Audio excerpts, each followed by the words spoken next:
around somebody who makes you feel better just by being present with you? Me. I mean, aside from Roy, maybe. There's someone who's humble, right? Someone who doesn't like to draw attention to them. No, yeah, but seriously, somebody like you've been, like being around them just makes you feel better.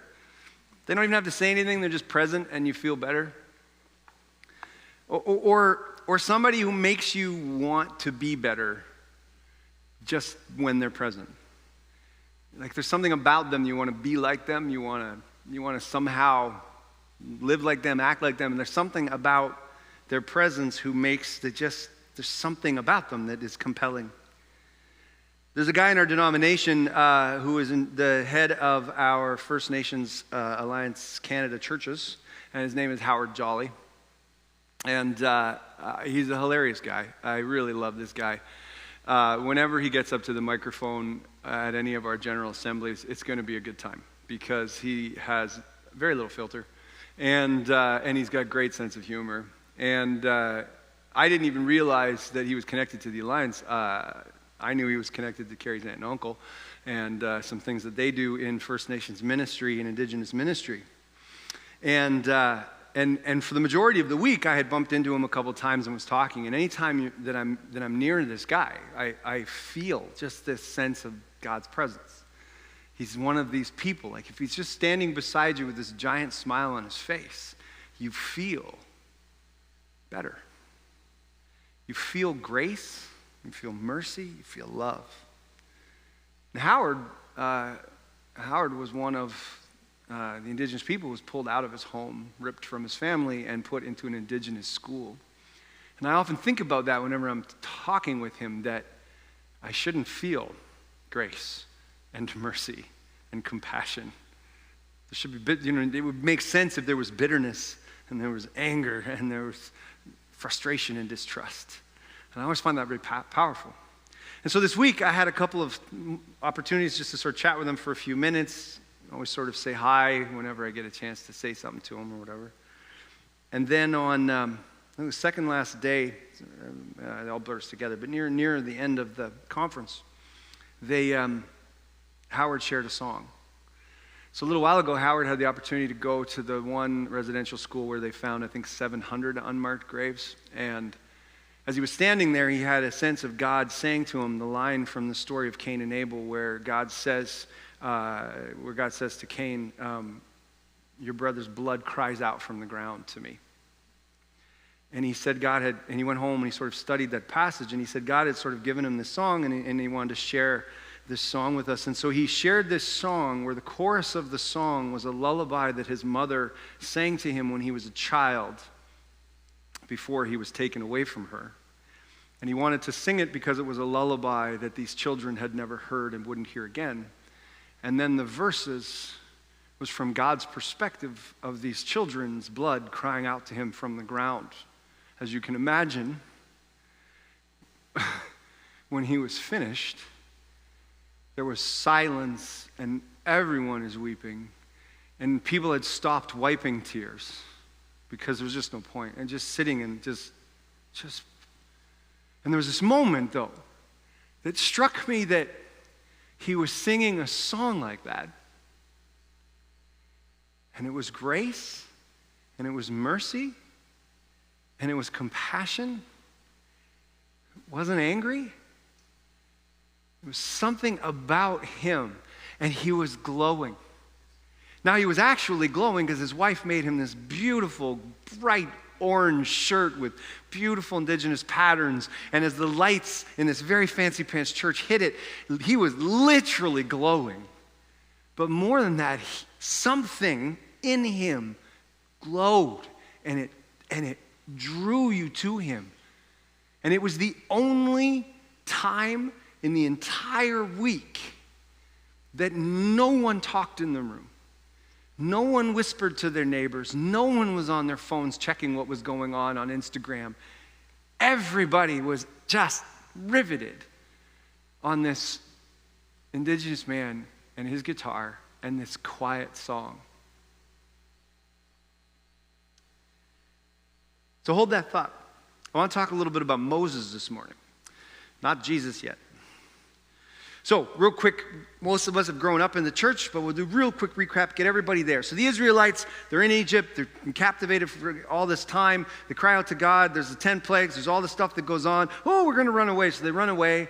They get to the Red Sea. They're like, oh no, because the Egyptians are coming. You remember, they get to the Red Sea and they're like, what are we going to do? And he's like, oh, and then the ocean parts and they all go across. And then here come the Egyptians and they're like, oh, we're all going to die. We're going to die. No, and he closes his hands and the ocean comes back down again and they all drown, and then they all go off, and in the stories it's like, and then they go off and they get to Mount Sinai. Now it's 3 months. 3 months after they get across the Red Sea, they go wandering in the desert to get to the desert of Sinai, and then eventually to the foot of Mount Sinai itself. It's a big process to try to get anywhere between 1 million and 2 million people to do anything, let alone wander through the desert. So they get to the foot of Mount Sinai. Now, the reason that I say it's 3 months is because if it had been escape from Egypt, this whole harrowing experience, the like, holy cow, the ocean parted and we walked across, and then it's there and everybody's dying, that would have been kind of traumatic, and all that happens. And then if it had been Mount Sinai right away, there would be something kind of different. But it's 3 months, and they've all kind of forgotten about all of that sort of exciting stuff that happened, and they're back just because as humans, we're wildly adaptable, and now they're just sort of back to the daily trudge in the desert. And they get to the foot of Mount Sinai. Now, God speaks to Moses there and says, listen, I'm going to come, and I'm going to meet with you on the top of the mountain. You're going to come up there, and we're going to meet face-ish to face, and we're going to talk, and I'm going to explain to you how I want you to lead my people. Whew, kind of exciting business, right? But then God says, but before we do this, I want you to prepare the people. I want them to make themselves holy. Now, they don't do anything to make themselves holy because the word means set apart. I want you to decide that what is about to happen is a big deal, and we're going to do some stuff to remind ourselves it's a big deal. So he says, I'm going to give you 3 days to get everybody ready. So Moses comes down off the mountain. He says, what I want you to do, or 2 days, and then on the third day we're going to meet. What I want you to do is I want you to have the people make themselves holy. What I want you to do is that they're going to wash all their clothes. They're going to wash themselves. They've been in the desert for 3 months. Maybe just not a bad idea in general. But we're going to do all of that kind of stuff. We're going to wash your clothes. You're going to wash yourselves. And then what you're going to do is you're going to set up a fence around the mountain. Now, realistically, not around the whole mountain, but you're going to set up a fence. You're going to bar the way up to the top of the mountain. And then here's the thing.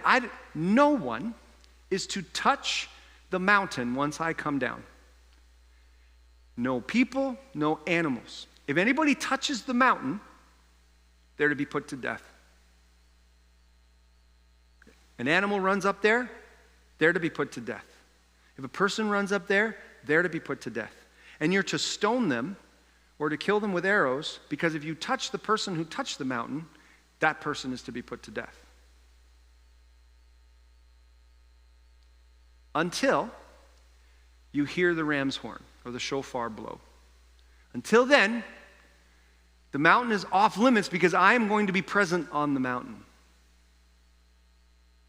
And only Moses is to come up. It's some pretty serious stuff. That is heavy. Could you imagine if that was, you come to Vox on Sunday morning, right? And we're like, no, Vox is a nice place. You should come. Oh, it's really cool. Everybody has tattoos. They have coffee, and it's really lovely. Oh, don't touch the stage or we kill you. Right? You know what I mean? Until the guitars sound, and then it's okay. It's kind of a weird thing. But God is trying to set something up. This isn't because it's magic. It isn't because God's an angry bugger. It's God's trying to make a point. I'm not you. I am greater than you. I am above and beyond all of this. And he wants to set something up. So let's pick it up here in Exodus chapter 19, verse 16. When morning dawned on the third day, by the way, when this stuff happens in the scripture, this matters. It matters that it's the third day. Something else is the third day, right? Anyways. So when morning dawned on the third day, there was thunder, lightning, and a thick cloud descended on the mountain, and a very loud blast of a horn. All the people in the camp shook with fear. This is one of my favorite lines. Moses brought the people out of the camp to meet God. I think that's connected. All the people shook with fear. So Moses had to then no, you have to come, right? No, I'm not going out there. Are you kidding me? I don't want to get, do we know for sure where the death line is? Did anybody mark the death line, right? So Moses brought the people out of the camp to meet God, and they took their place at the foot of the mountain. Mount Sinai was all in smoke because the Lord had come down on it with lightning. The smoke went up like the smoke of a hot furnace while the whole mountain shook violently. The blasts of the horn, that's not coming from any of them. So the blasts of the horn that's coming out of the lightning and the thunder grew louder and louder. Moses would speak, and God would answer him with thunder. The Lord came down on Mount Sinai to the top of the mountain, and the Lord called Moses to come up to the top of the mountain, and Moses went up. Couple of thoughts. One, Moses is badass. There is, can you imagine? Essentially, Mount Sinai, that is not a volcano, is essentially behaving like it's going for a volcano for Halloween. And God says, come up here. I'd be like, is there a Starbucks nearby? Is there another opportunity? Is there another option? Anyways, Moses goes up. Now Moses goes up, God gives him the 10 commandments, and Moses comes down, and then everybody's dancing, and they're doing the worshiping this golden calf, and because Moses took so long, and the people, that's how fast the people forgot about the terror that they had a little while ago. And so now they're worshiping. Moses comes down, he gets all angry, God gets mad, he breaks the tablets, and they deal with the whole situation. Moses begs for forgiveness for them, all this kind of stuff happens. Moses goes up on the mountain, God gives him the 10 commandments again. God gives him a do-over. So when Moses comes down off the mountain the second time, the people are terrified because they kind of messed up. Some people got dead. And so Moses comes down. They don't even want God to speak to them. They're like, Moses, how about, since we did the golden calf thing, if God speaks to you, then you could let us know, and we're just going to separate ourselves a little bit from God. Something that struck me just this morning, it wasn't God who separated them from him. That's a sad thing. The people of Israel separated themselves one person removed from God because they were too afraid. But God didn't do that. But anyways, here's what I've been thinking about this week. So finally, God and Moses done their chat. They got brand new tablets, not iPads, but probably stone, brand new. Finally, they're all done. Moses comes down from the mountain to tell everybody what God had said, and he's all excited. He's like, okay, you guys, you're so lucky. I talked him out of the killing all of you thing, and so he's going to give us another try. We got a second chance, everybody. Here I come. Hilarious verse, Exodus 34, verse 29. Moses came down from Mount Sinai. As he came down from the mountain with the 2 covenant tablets in his hands, Moses didn't realize that the skin of his face shone brightly because he had been talking with God. That's hilarious. So think about it. You're Moses. You did the thing. You had the courage to go up the first time. You come down. Everybody's lost their minds. They're dancing around a stupid idol. You freak out. God's going to kill everybody. You go all the way up. You do the whole thing again. You get to see God. There's the whole thing about God covers him and goes by with his hand over him in the crack and then all this kind of stuff. And you get the new tablets and God says he's not going to kill everybody. Oh, that's a good thing, God. You come down. You got the tablets. And imagine what he walked into because he doesn't know, right? So remember what I said last time I preached? This happened in a real time and place with oxygen and real people. So he comes wandering down and everybody starts freaking out. Maybe, I don't know, it must have been during the day because maybe he was his own flashlight at night. I don't really understand how it all works, but Moses comes down and his face is glowing, and it's glowing so much that the scriptures say it's actually scaring people. And then it goes on to say that this happens every time Moses gets a chance to talk with God. He has to actually put a veil over his face because the people are so freaked out because he's glowing. And he keeps there's almost this impression that the glowing kind of begins to dim a little bit, but then he talks with God again and he's got to put the veil back on again because everybody, God turns him into a human glowworm. You remember those things you could buy for your kids, right? To terrify them? I always used to think they were terrifying. Like this one's kind of cute at least, but some of them are creepy. And you're like, hey, little baby, here's like a glowing little demon to put in bed with you. It's like, ah! Anyways. So is this what the scriptures say when it talks about glory? Is this glory? We do it all for your glory? We do it also, is it because God glows? What is it? What is this about? It was Moses reflecting God's glory, and that's what was happening.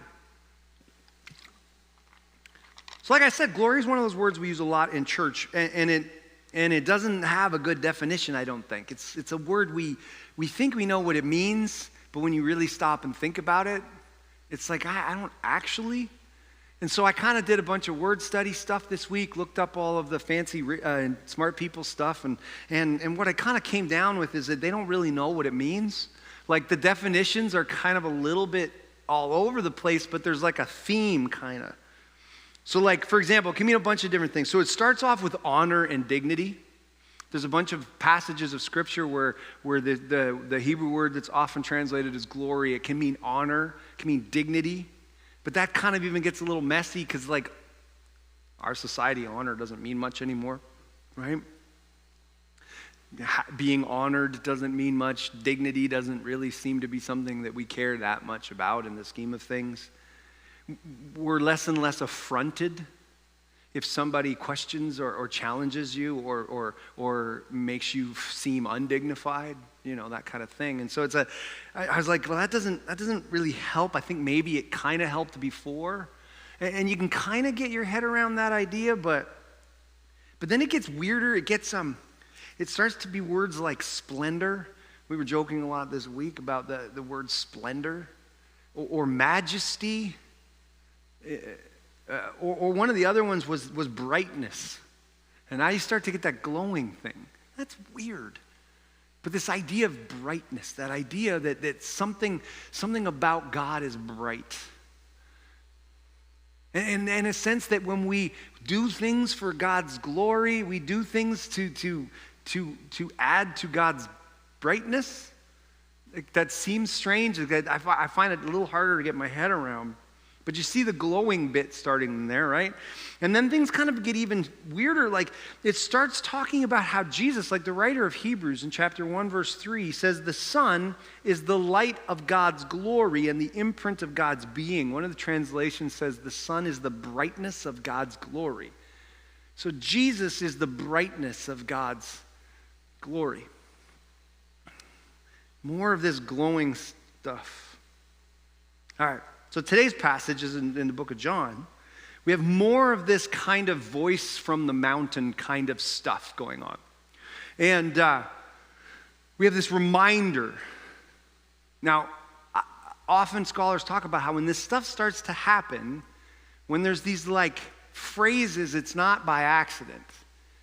There's a lot that in the life of Jesus is like a callback to these moments in Israel's history, especially when, I've talked about how their schooling system was memorizing large passages of the scripture. That's how you learn to read and write and that kind of thing. And so everybody kind of had this sort of, the whole Israelite society had this collective knowledge. And so when some certain things happen, they remember other times. So in this passage, these Greeks have come to see Jesus. And this matters because this is another one of these moments where Jesus begins to fulfill a prophecy because Israel was called to be something to the nations. Does anybody remember? Light to the nations.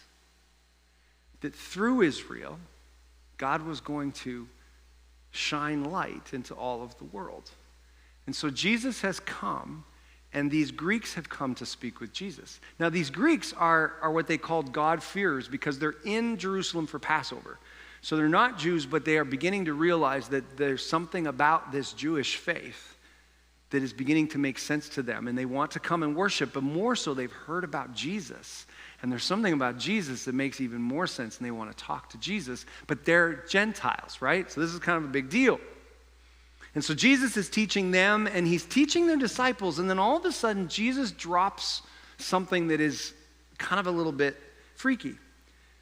In John chapter 12, 27, he talks about how he's actually a bit worried about things that are to come. John's the only one who does this here. Because this sounds like what we also know he prays in the garden, which is really powerful because it means he did it twice, at least. So anyways, what he says here is he says, "Now I am deeply troubled. What should I say? Father, save me from this time. No, for this is the reason I have come to this time. Father, glorify your name." Now, think about it. Again, real people, real time in history. The disciples, most of them under 20, probably 15, 16-ish. You're in Jerusalem. You know that there's a plot. You know they want to kill Jesus. You know everybody is angry. You've already said, a while ago, they said, we should probably not go to Jerusalem because it's going to be bad.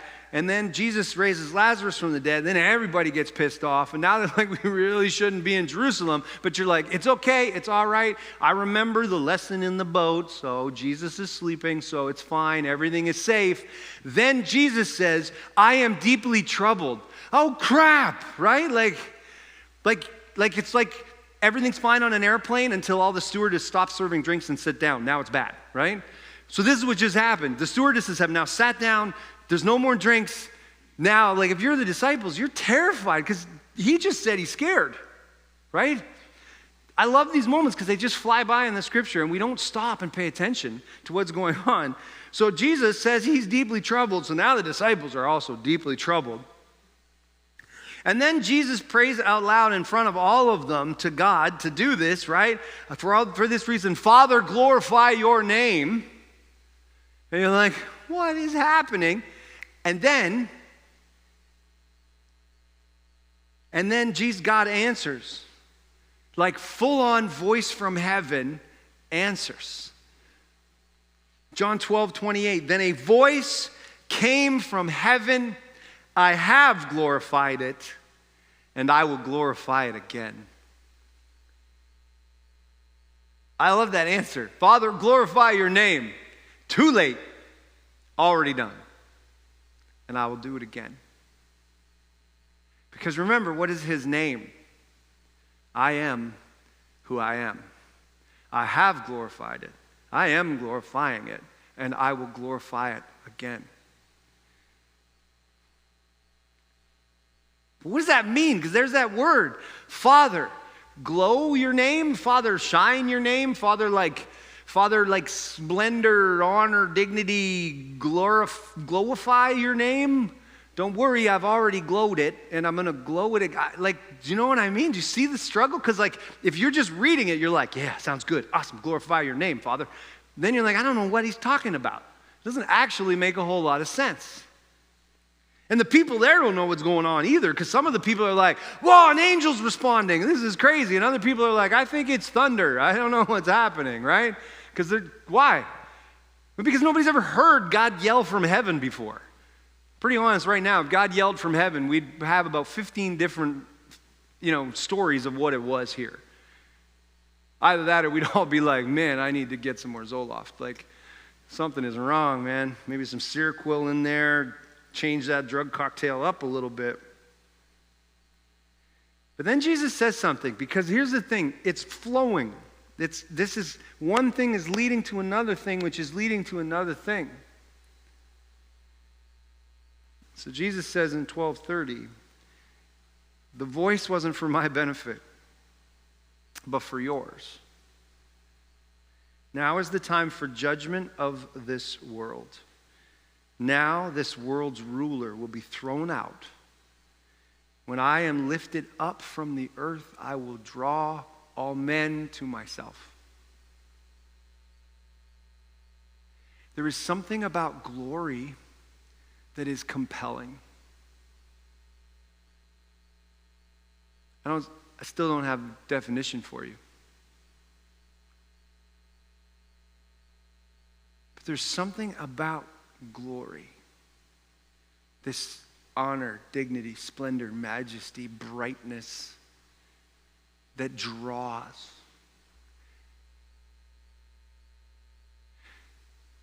I don't know if you've ever had a chance to go swimming in the ocean. I imagine most of you.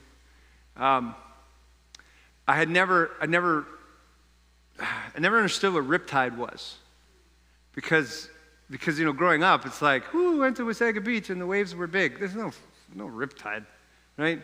There's a gentle, peaceful pull tide. There's no like rip tide. Like, it's called riptide because it rips you out into the ocean. And I remember going swimming in the ocean when we were in Myrtle Beach once, and there was like when I was on our honeymoon, and there was a hurricane that was going by. Thankfully, it didn't really wreck the weather for us, but it was way out in the ocean, and it was bringing in lovely waves. And the waves were so powerful that they were shutting the beaches down. You weren't allowed to go swimming. And, you weren't allowed to go swimming while the lifeguards were on duty, which was hilarious because we bought boogie boards. And I remember at least once we were down there standing with the boogie boards and a bunch of other people waiting for the lifeguard to be off duty. It's like, nothing to see here. We're not going to do anything. We're just going to lay on them on the beach, right? But I remember swimming doing that there. And I remember a couple times feeling like that was the first time I'd ever felt like when I was trying to swim back to shore, that something was trying to drag me back out into the ocean. There was this wild reality of swimming against a current that you almost couldn't even see because it's underneath you. That's what this word means in Greek. That I will be lifted up, and I am so compelling that I will drag people towards me. And people will spend their energy and their effort trying desperately to run away from me. It starts to make sense with some of the people that we talk about faith with, doesn't it? People who you can tell are being drawn to Jesus, compelled towards Jesus, and it's like they are actively and intentionally doing everything they can not to come to Jesus. Making decisions because they just refuse to give in to this pull to Jesus.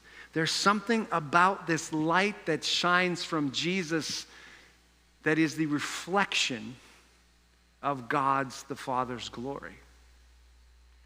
That glory that had to have the mountain protected, that glory that is just so much, so beyond us that Moses had to put a veil over his face. Moses was doing like COVID protocol before there was COVID to hide the glory of God reflected off him. And then Jesus comes and he reflects that glory. There's something about Jesus that people can't seem to avoid. Now, a little bit ago, Alpha Canada and the Barna Group did a survey about evangelism in Canada. And they surveyed all these pastors about the importance of evangelism in their churches, etc., and all sorts of stuff. And one of the things they found was particularly among youth and children's pastors, it was like 40 to 60%. I can't remember. I think it might be 46, and that's why I'm having trouble remembering. But it was about between 40 and 60% of those pastors believe that evangelism is wrong. Flat out believe that it is wrong to try to tell people about Jesus. And somebody had mentioned to me, because we're the Rainbow Church, I guess, and they mentioned to me, they're like, oh, because clearly you don't believe in the Bible or care about all this stuff because that's how you believe what you believe, and so you must agree with that. And I was like, no, not at all. That's a terrifying thought. But then when they started to dig into further, which is what I've recently begun to learn about researchers is fabulous, is they get an answer to a question, then they go, hey, I want to know more about that answer. That's wild. We have somebody who works for Redwood, which is phenomenal.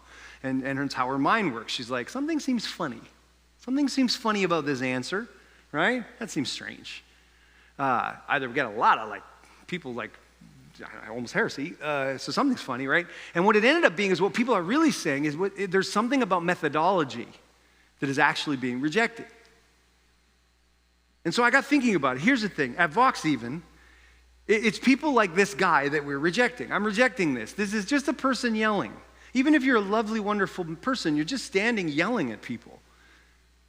This is not lifting up Jesus. This is lifting up you, right? What we reject is coercive, manipulative proselytizing. We reject disconnected, argumentative ways of talking about faith. But we can't reject the idea of evangelism. Evangelism just means tell people just good news. Tell people good news. And so at Vox, we use the phrase sharing the message and life of Jesus. I like it because we have to share the message. Sometimes you got to actually say, look, at the end of the day, you need Jesus. I'm not saying, I don't want to talk about you got to get saved. I don't want to talk about you got to give your life. I don't want to talk about you got to accept Jesus into your heart. That's not what I'm talking. You need to walk with Jesus. You need to live like Jesus. You need to be taught by Jesus. And so we share the message. Sometimes we've got to share that actual message that somehow, like we talk about, Jesus did what he said he did, and he was who he said he was. That he came, he died on that cross, he walked out of that grave, and something was fundamentally different in the fabric of the cosmos. And there's the brokenness that seems to exist in our world and in our universe can finally be put back together. We have to share that message sometimes. But what I also love about our phrase is that we share the message and life. And so we say, hey, come walk with me. I don't have any answers. I'm trying to follow Jesus. Come with me. Let's walk together and try to figure out this Jesus thing. I'm not trying to force something. I'm not trying to convert you. I want you to understand who Jesus is. The focus is Jesus. It's all Jesus. I just want to speak the name of Jesus. I want to lift up Jesus. Evangelism is good news about Jesus. It's us, we have to get out of the way. Because if the focus is on me, you see brokenness. If the focus is on me, you see hypocrisy. You see sin. You see good, you see bad, but if the focus is on me, it's not Jesus. If the focus is just my words and my arguments, it's not Jesus. Even if the focus is Scripture and it's just doctrine, it's still not Jesus. And evangelism then becomes like so many of the disciples, right? Remember the disciples, they didn't go and try to convince people of Jesus. What the disciples did early on, especially when Jesus is still kicking around, is they're like, hey, come and see Jesus. And when they're done hooking up the person with Jesus, they can go off. They go find somebody else to bring to Jesus. The Greeks come, talk to the disciples. What they do? Hey, come meet Jesus.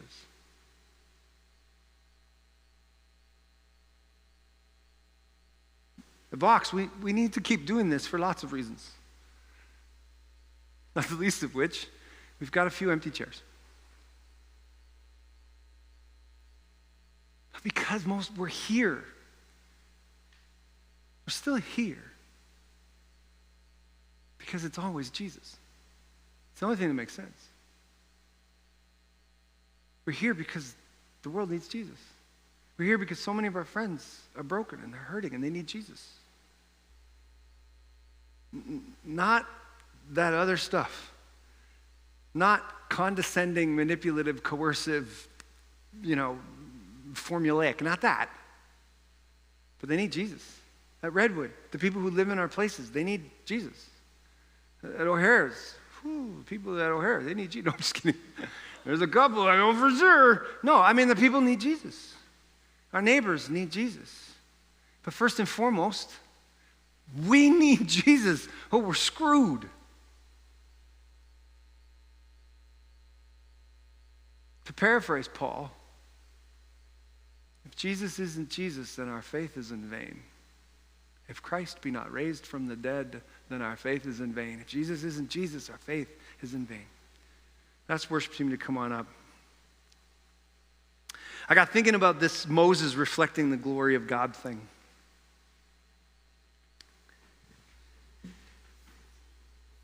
This is what it is. That's what evangelism is. Evangelism is ultimately us reflecting the glory of God. It's us doing our best to get out of the way and reflect back into the world how good God is, to reflect the love of God. You know, when Howard Jolly sang that song, that was evangelism. He sang that song, and I wanted to follow Jesus more. He sang that song, and I heard Jesus crying out on behalf of those children for reconciliation and reparation, for action, for movement. Because he reflected Jesus. He didn't try to preach at me. He didn't try to argue anything. He didn't stand up there and say, you know, you guys need to listen to all of the action steps that came out of the Truth and Reconciliation Commission. He just shone Jesus into that room. And nobody left the same. And this is what we need to do. And the only way to do that is we spend more and more and more time with Jesus. Just like Moses, every time we go and we actually just let Jesus speak into our lives a little bit, we come out looking a little bit like him. And then this world dims that glow again. It steals that glory again. Because we're broken and we leak. And so then we go and we remind ourselves again about Jesus. Not about doctrine, not about theology, not about all the stuff that I just spent a whole week arguing about. Not about amendments to amendments to amendments to amendments to amendments with a first and a second and a third. But just Jesus. And the more that's reflected into this world, the more God says, I have glorified my name. I am glorifying my name. And I will continue to glorify my name through us.